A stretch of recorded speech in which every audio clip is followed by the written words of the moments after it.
Podcasting from Lake Orion, Michigan, where living is a vacation. It's the Rock Your Wellness Podcast, a bi-monthly podcast about how to rock a healthy approach to living that will supercharge your fitness and energy levels without having to turn your life upside down. And now, here's your host, fitness professional, health coach, and nutrition guru, Chuck Jones. Howdy folks, and welcome back to yet another edition of the Rock Your Wellness Podcast. I'm your host, Chuck Jones, and I'm super excited today to be talking to you this time about how to rock your nutrition. Not gonna lie, this was a tough one for me to cover in a single episode. Obviously, really broad topic here. We could probably spend several hours talking about and still just really be scratching the surface. So in the interest of time, I'm going to keep it to three fundamental concepts, okay? What to eat, how much to eat, and when to eat it.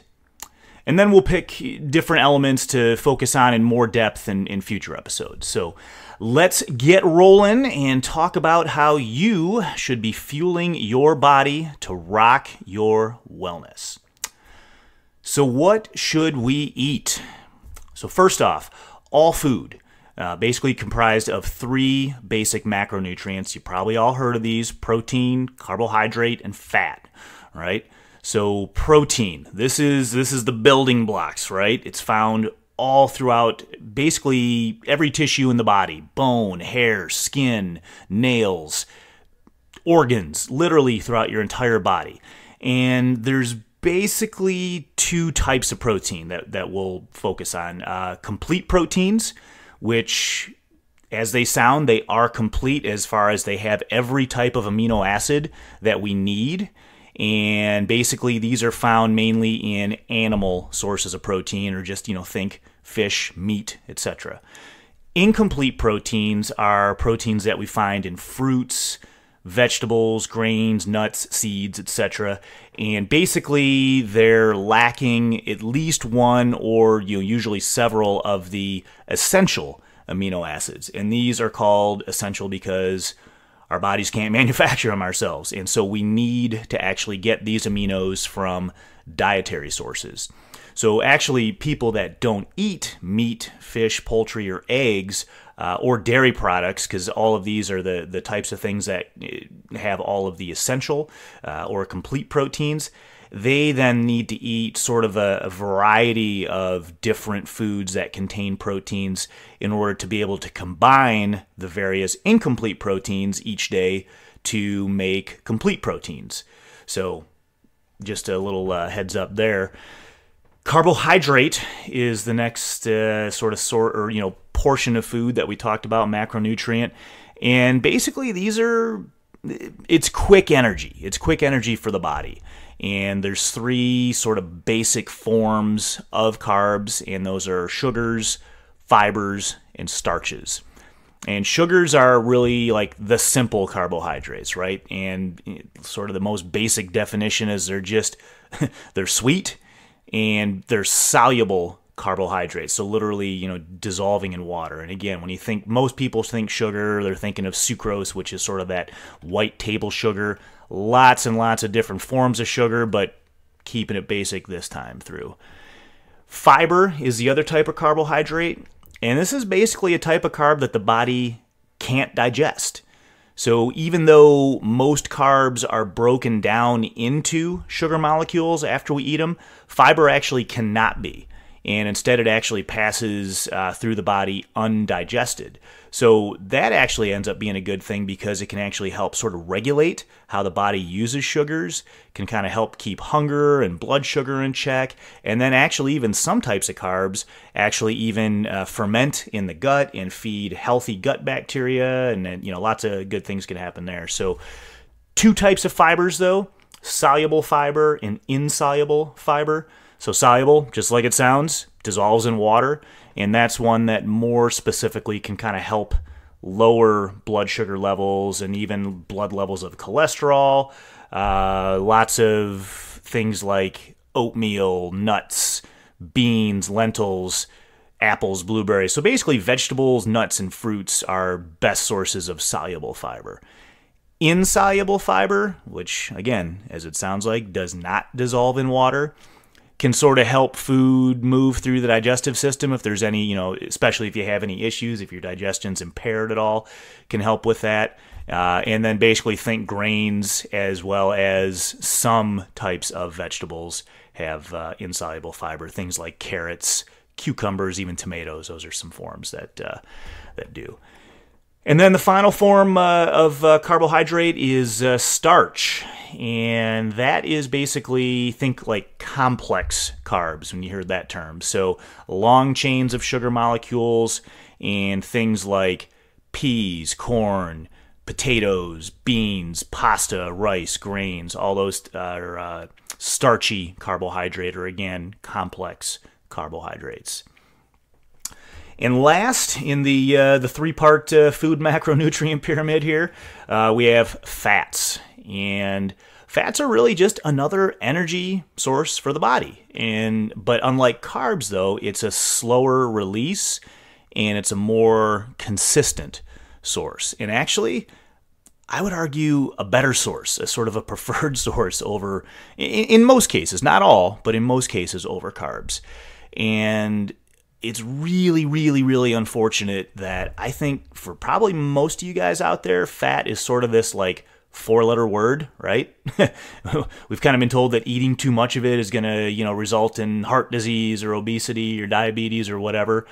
We hear good fats, bad fats, sort of, does it really matter? Which is which? I mean, look around the grocery store, you see low fat, right? You see fat-free. I've even seen products, if you can believe this, I've seen products that are fat-free fat. So, I mean, like, perfect candidate is the margarine section and peanut butter. You can get a fat-free fat.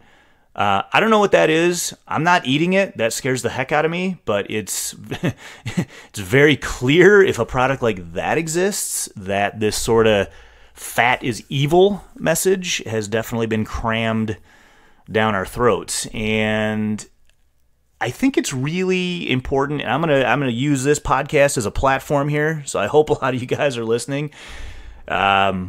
This whole fear of the fat propaganda.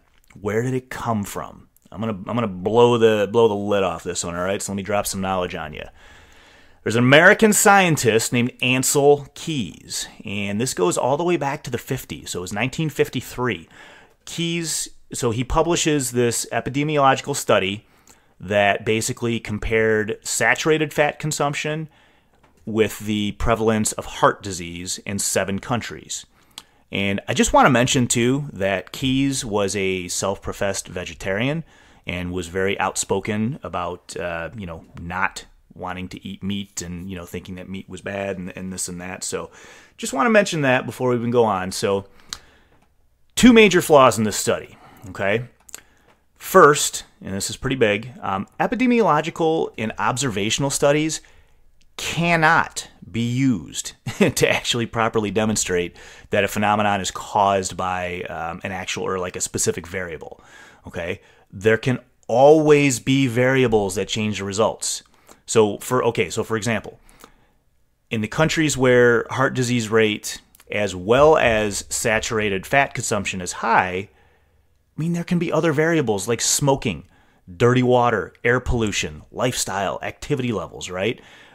One thing that should be noted too is he marked consumption of meat. Like if you ate meat as part of your diet, that was included as people that ate pepperoni pizza.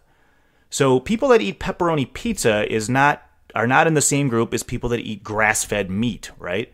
So just, again, a lot of different variables just to throw that out there. So and all those variables basically can affect the rate of heart disease, right? So that's the whole point. So these types of studies are good. They're good like to make a hypothesis, okay? So maybe you could say, maybe we think that saturated fat could lead to heart disease.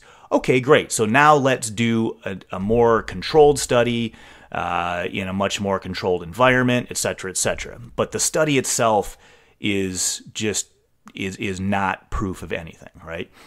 So the second flaw that he had here is he cherry-picked his own data, right? Okay, so this is basically where he wants to prove his hypothesis so badly that he basically only uses the data that fits with it and sort of ignores anything else, right? And so here's the thing. He had data from 22 countries, and he only picked 7. And that's what he, used for his whole presentation and everything. So again, definitely flawed, definitely skewed, definitely biased. And when he first presented these findings, so he was not accepted. Everything was criticized because of these things, right? So even the American Heart Association, this was in 1957, when he was still trying to, kind of push this down people's throats. The consensus from them was that more controlled studies needed to be done in order to prove any kind of link here between saturated fat, cholesterol, and heart disease, right? Well, fast forward 4 years? 4 years, yeah, 1961. All of a sudden, American Heart Association has this huge change of heart, right? So they basically immediately started recommending reducing saturated fat, reducing cholesterol, and so, things like butter, fatty meat, egg yolks, full-fat milk, all that stuff had to go, and they started recommending replacing them with low-fat versions and low-fat, like seed oils, like polyunsaturated seed oils, like canola oil and things like that. So what changed, right, between 1957, where they said, we need to see some more studies, and 1961, where they said, okay, yep, we believe you. So were there any studies done? Yeah, no. Okay.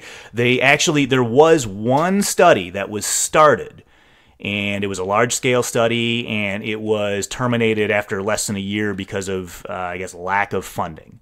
So literally the only thing that changed between 57 and 61, when they went from no to yes, is that a whole bunch of people were dropped from their board, and some were added, including, you guessed it, Ansel Keys himself. I know, I feel like I'm all of a sudden, like, this podcast has shifted to conspiracy theory.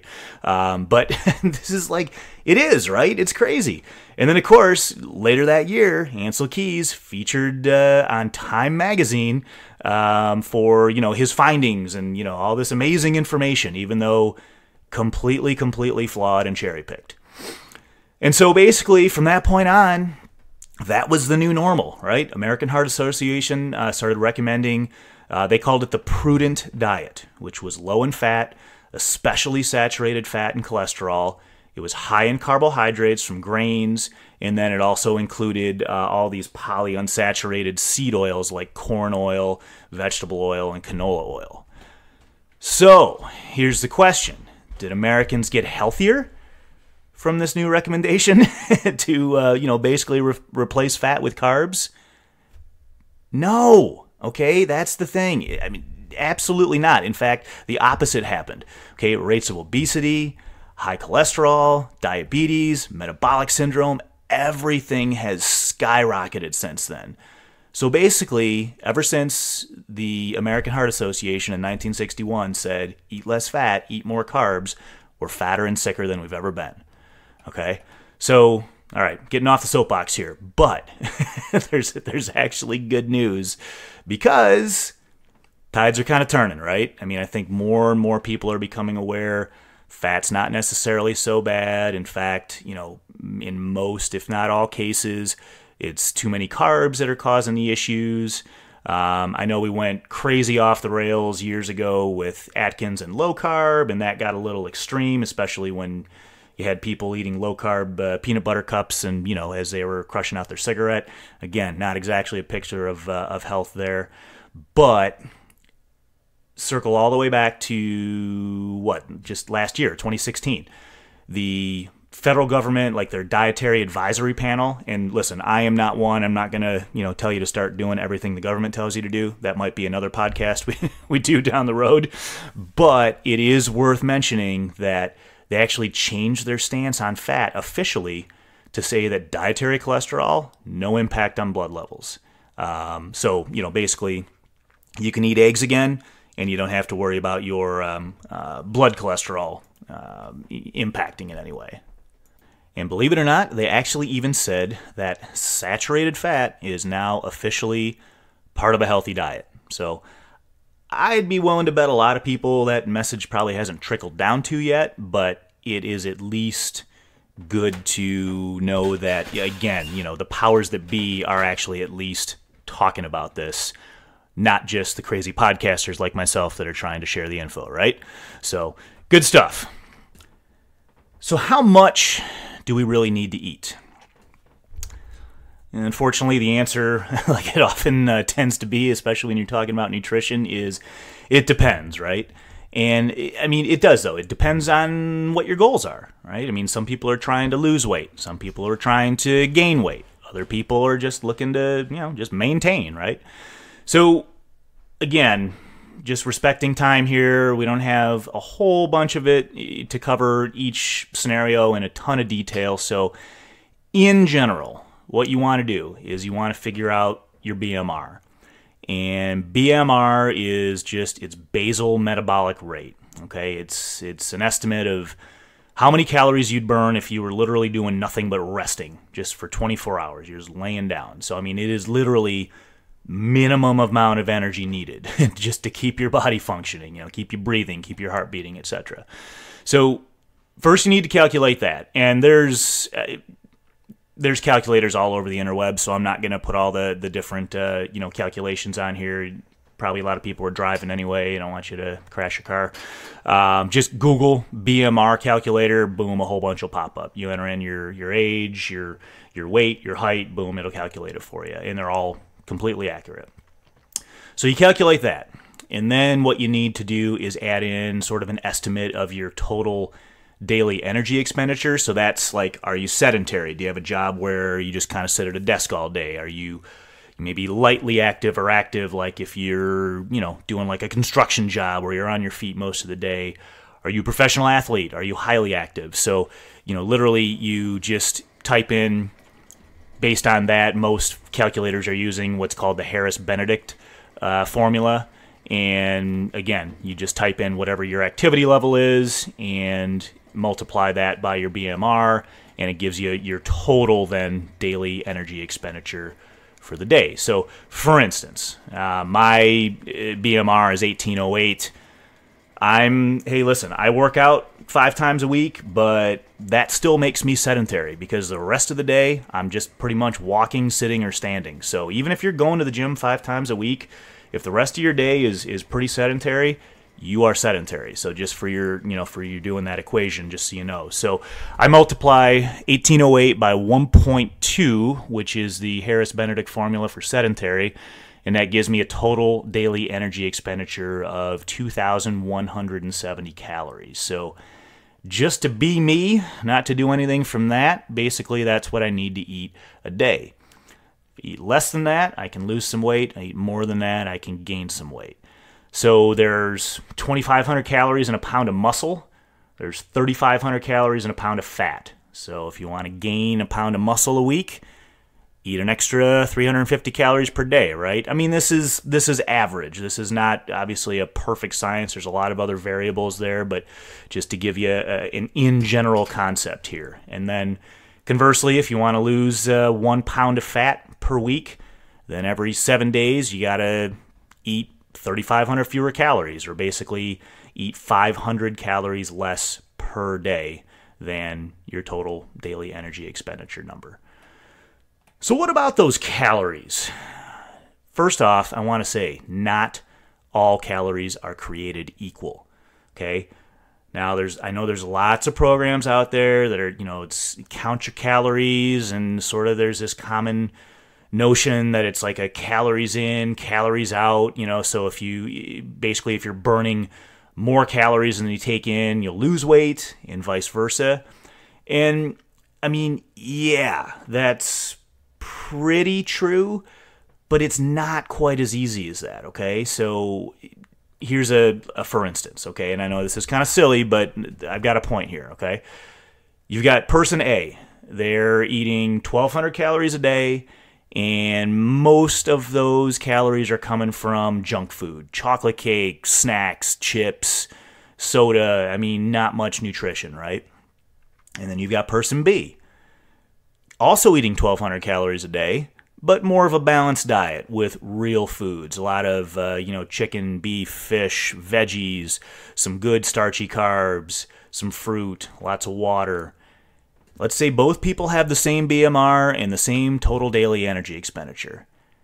Does anyone honestly think that both people are going to have equal weight loss results?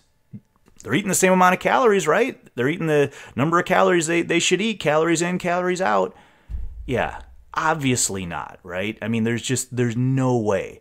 So that's where I just say, counting calories, I get it. It's definitely a tool, right? And it can be a useful tool, especially starting out, just to kind of help identify, how much you're eating on an average day and create awareness of, hey, certain foods are really calorie dense, but maybe don't necessarily have a lot of nutrients. And, certain foods do have a lot of nutrients, but not a lot of calories and that kind of a thing. So again, great tool to create awareness, help yourself learn what are good foods, what are foods to avoid, and also just to help create awareness of, wow, I really eat this many calories or this few calories in a single day. Wow, I need to make an adjustment. Because the thing is, if you're eating too few calories below your BMR, and then you're working out on top of that, like you're literally going into starvation mode.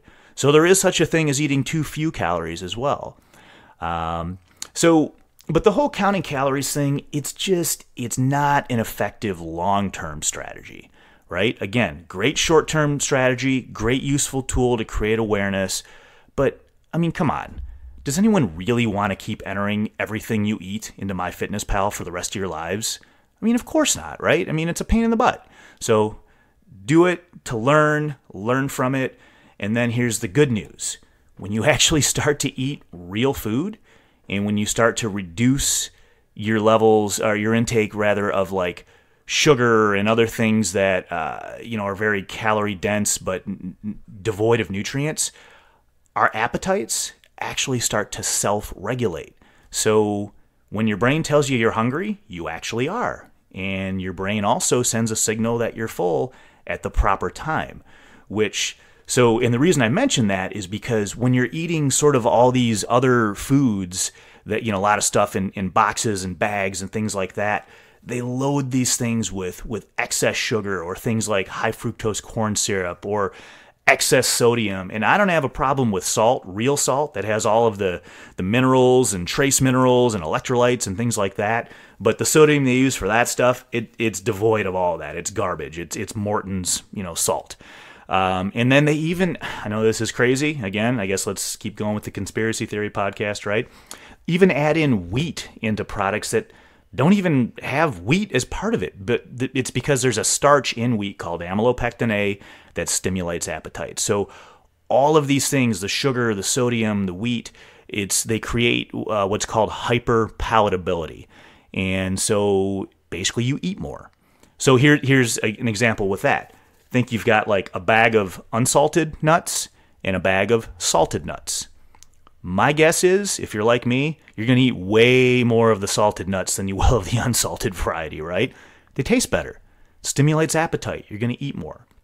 So just be aware of that. Like whenever possible, eat foods that, again, that are real, that you've prepared yourself, things that aren't coming from a box or a bag, unless, again, like we talked about in the very first show, if it's like a high quality meal replacement or a supplement that you trust that has organic ingredients and things like that, where you're using it to supplement your diet, whether it's because you're in a hurry or you're just trying to get extra protein or extra nutrients and things like that. So definitely a good thing to be aware of. So the last thing we wanted to cover is, when do we eat? And again, I think it's just going from what we just talked about. If you're eating the way that you're supposed to, then the answer to that is basically whenever you're hungry, which is kind of I know, kind of a weird concept because it seems like, we're not supposed to do that, right? But again, when our appetites are self-regulating based upon our brains getting the correct signal of satiety and hunger, then, and we're getting right sleep, so our ghrelin and our leptin levels, like we talked about, are in proper places, then those hunger signals, they're accurate. And, I know there's a lot of different approaches to eating. I mean, there's the standard, right? There's sort of your 3 square meals, breakfast, lunch, and dinner. There's, the sort of the bodybuilding or, fitness approach where it's like you're sort of grazing all day long. You're doing these smaller meals up to 6 or 7 or 8 or 9 or 10 smaller meals, all spaced all throughout the day. And then there's the warrior diet where you literally don't eat anything all day long, and then you eat this big stinking meal at the end of the day. You were all out and about hunting down a woolly mammoth all day, and then you sat down to have your feast. Here's the thing. All these approaches basically work. One isn't necessarily better than the others. So again, listen to your body and listen to your lifestyle too. Pick whichever one works best for you. For us, we love that, since we're on the go and we're so crazy, we love doing some high quality meal replacement shakes and some whole food snacks during the day because it's quick and it's easy and we know we're getting the nutrition we need. And then, we eat a kind of just a larger, balanced meal at the end of the day, and we source pretty good foods for that. We stick to, grass-fed beef, and usually we'll have some starches in there. We always have some good veggies, salad and that kind of a thing. So, again, when you're eating these real foods and these good foods and these non-processed foods, you can, again, figure out what works best for your lifestyle and then just listen to your body and eat when you're hungry. And the other thing I would just include in this is that breakfast, we've constantly had this whole, thing like breakfast, most important meal of the day, right? Yeah, no, it's not. It's not at all the most important meal of the day. It's actually depending on what you eat. So, but here's my thing. If you're not hungry when you wake up for breakfast, don't force yourself to eat. That's okay to not be hungry, maybe for a few hours. It's not uncommon for us to go, a couple hours without eating. Not a big deal. You don't have to eat first thing when you get up. The, I'll say the standard American diet way of doing breakfast, think like hotel continental breakfast, right? You've got pastries and toast and high sugar yogurts and high sugar cereals with, skim milk and, oh my gosh, fruit juice, or as I like to call it, diabetes in a glass, because yeah, there's a couple of vitamins in there, but about as much sugar as a can of Coke too. And is that really a good way to start the day? So when you're eating those types of foods first thing in the morning, you're doing a couple of things, right? Your insulin sensitivity, it's true, it is highest first thing in the morning, but it's highest in all tissues, so muscle as well as fat cells. So if you haven't been exercising intensely the night before or the morning of, your muscle glycogen levels are probably pretty darn full. And that means that the only other place to send all that blood sugar and all those carbs is to fat cells. So you're storing those carbs and fat. And again, unless you're planning on being really, really energetic and active all day long, you're not going to burn those off because you're going to burn off whatever other foods you eat during the day. And then here's the most important thing. Since that insulin and that blood sugar is just getting cranked up first thing in the morning, your appetite actually gets stimulated more through the whole day. So eating high sugar, high carb first thing in the morning basically makes you hungry all day long, which I guess if you're trying to gain weight, okay, you could argue that's not a bad thing. But if you're trying to lose weight like most people, that is a pretty bad thing to set you up for the rest of the day. So for the average person who's relatively healthy, getting good night's sleep, all this kind of stuff, best thing to do is either, again, skip breakfast if you're not hungry. That's fine. No big deal. Eat when you are.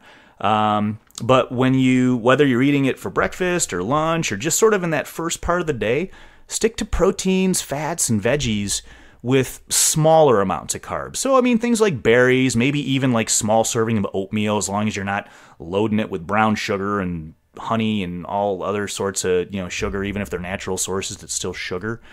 Again, a little bit of fruit, that's fine. But then as the day goes on, add in your starchy carbs later in the day, like with dinner. And then since your insulin sensitivity is lower, those carbs are going to be much, much less likely stored. So just a little tip there. So, and I mentioned earlier how the government actually changed its whole stance on dietary fat and cholesterol, and so eggs are good now, saturated fat's good now. What they also did say is that up to 5 cups of coffee a day is good, and skipping breakfast is no longer associated with weight gain and is actually linked now more with weight loss and like body recomposition. So, maybe scale weight staying the same, but increasing muscle while dropping body fat. So, again, that's not going to tell you to do exactly what the government says, but this is kind of cool that they're actually aware of current research and, current nutritional trends and, actually making that public. So, and again, I just kind of unrelated to what we've been talking about, but up to 5 cups of coffee a day. Yeah, we usually do 2 to 3. So again, unless you're just not getting any sleep and your adrenals are getting taxed, coffee's kind of a healthy thing, unless you're loading it with all sorts of sugar and, creamers and all that kind of stuff. So keep that in mind. So there you have it, right? I'd say these are some pretty basic concepts of sort of what we should be eating to allow our bodies to function efficiently, right? And I mean, just generally help us be healthy, right? I mean, our bodies are pretty amazing machines, right? So when we actually start to feed ourselves real food and then, reduce levels of inflammatory substances like sugar and wheat and, even high amounts of alcohol, pretty cool things start to happen, right? We start to feel better. We start to have better and more consistent energy. And we don't have to count calories because we can trust our brains to send the correct signal of when to start and maybe more importantly, when to stop eating. So now that we've kind of identified just how bad sugar really is, it seems like this is really more the culprit than anything else, and sort of how those excess carbs are part of the problem. I'm going to challenge everyone. Go 2 full days without eating any form of sugar, including that from fruit. So no added sugar. Now, listen, spoiler alert, most of you're not going to be able to do it. And why, right? It's because you're addicted. And I know that sounds harsh, but you are. Sugar is actually one of the most addictive substances on the planet. And we're going to cover that in more detail in 2 weeks. We'll actually talk about all the nasty stuff that sugar does to your body and how we can break that cycle of addiction so that we can still enjoy the occasional sweet treat, right? But without fear of guilt or binging or anything like that. Thank you so much for listening to the Rock Your Wellness podcast, folks. If you like what you just heard, I really hope you'll share this with your friends and leave a positive review and a rating for us on iTunes. It really does make a difference, and it helps generate more awareness so that I can work to hopefully get some good guests booked for upcoming shows.